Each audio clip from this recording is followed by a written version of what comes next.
school shooting. Recently, no, kanay school shooting na naitabo sa Philippines and nag-evoke siya so much anger. A lot of theories are there, no, na naa sa social media. Ang rason kung gano'n nabuhat to sa isa ka estudyante ang school shooting, no.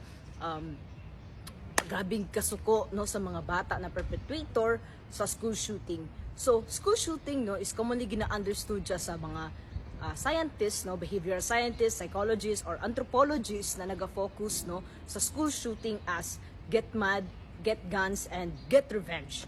So, hi, I am Mike. This is Being Human, and let's unpack school shooting.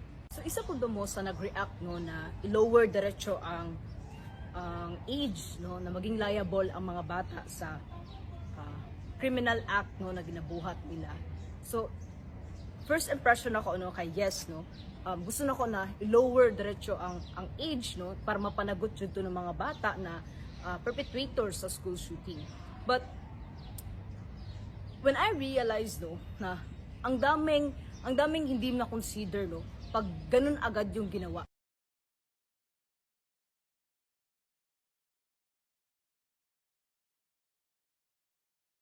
So, how come, no, kumalat yung school shooting or yung idea about school shooting, no? There's this one psychiatrist, no, Dr. Preeti, who approached the study of school shooting in a suicidal hostile intentions na lens, no, in understanding it.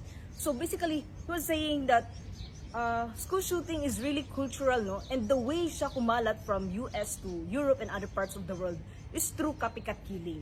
So copycat killing really is facilitated by the media, no? Kasi sometimes sa media, no, mapapakita kung paano nagawa yung school shooting, no? So Dr. Preeti is saying na hopefully, no, when we show incidents like violent incidents, no, sa media or any recorded videos, no, we should really filter it because yung chance, no, na magawa yung copycat killing is sobrang laki. And one of the facts also, no, regarding school shooting, no, or mass shooting is lalaki yung gumagawa nito, male, no. And because of this, no, there's this one theorist who really approach school shooting, no, understanding school shooting in the lens of violent masculinities, which I will include in the analysis of Russian cultural anthropologist, no, Aliev, and his theory of ritual of career initiation. He kind of like try to understand school shooting, no, in a ritual way, no. So dun madidiscover mo kung kailan nagkaroon ng alienation yung bata, kailan yung bata nag-decide, no, nagkaroon ng mga fantasies of violence, and kailan, no, ano yung identity after nun ginawa ng bata yung school shooting. So ano nga ba yung mga definition ng school shooting na nakikita natin sa social media, no, or yung sa mga sinasabi natin, no? School shooting is the violent act, no, the physical violent act in itself, no.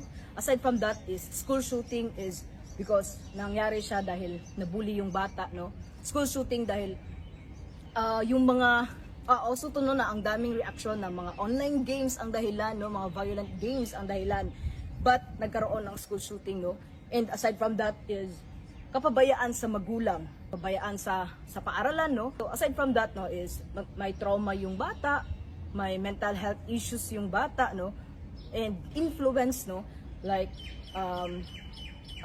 extreme terrorist group, no, na i-influence sa bata, no, online. But some of the mass shooting incidents around the world, no, there are cases, no, na facilitated siya by extremists, but majority of it really is not facilitated by the extremists, but just reaction ng bata, no, sa conditions niya, no, sa alienations niya sa life. So let's explain that, no, and let's focus on that. So we will use the lens of cultural anthropologist, no, Aliev, 2023.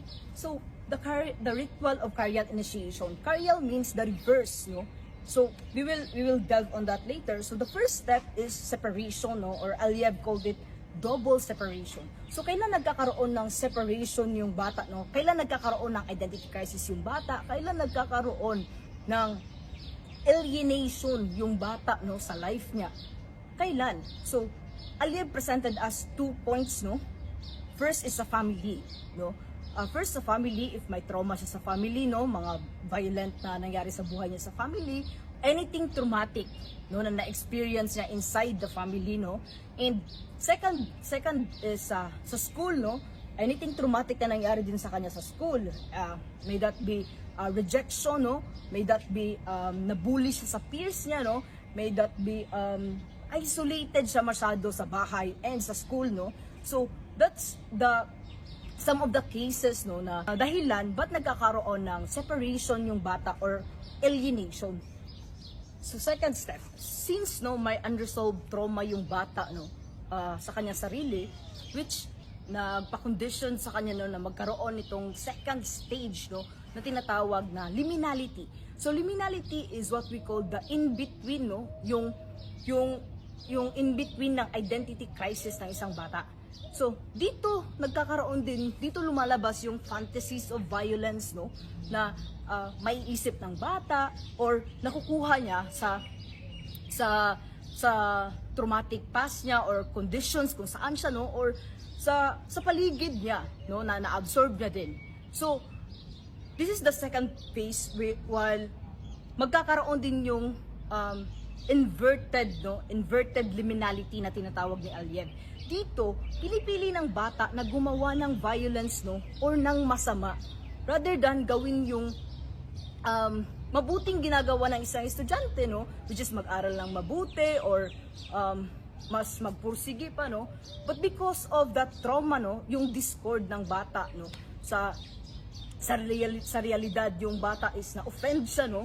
So dito nagkakaroon yung bata na mag-retaliate siya. So ang retaliation ng bata, dito yung stage na pinipili niya yung inverted liminality, no, na maggawa ng violent act, just like school shooting. So ang third phase, no, is the symbolic return na tinatawag ni Aliev. Symbolic return is that yung meaning, no, na ginawa ng bata, na binigay niya dahil doon sa kaguluhan ng isip niya, no, dahil na alienate nga siya sa life with the experiences na nangyari sa kanya, na bully siya or what.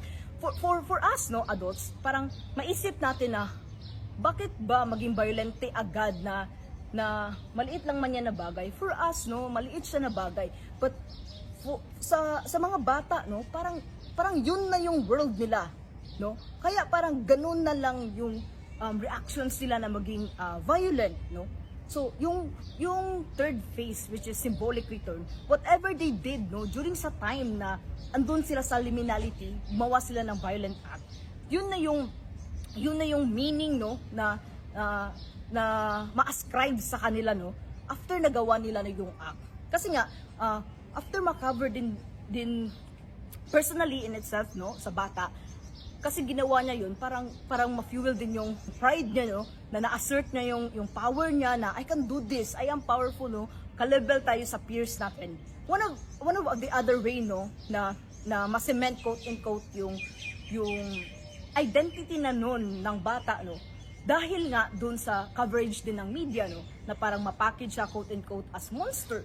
So however, no, sa theory of liminality ni Aliev, yung second phase, hindi ako na-convince. Bakit nga ba pinipili yung pagiging violente, no? Since majority of the perpetrators of school shooting is male, no, her theory kind of like makes sense a little bit.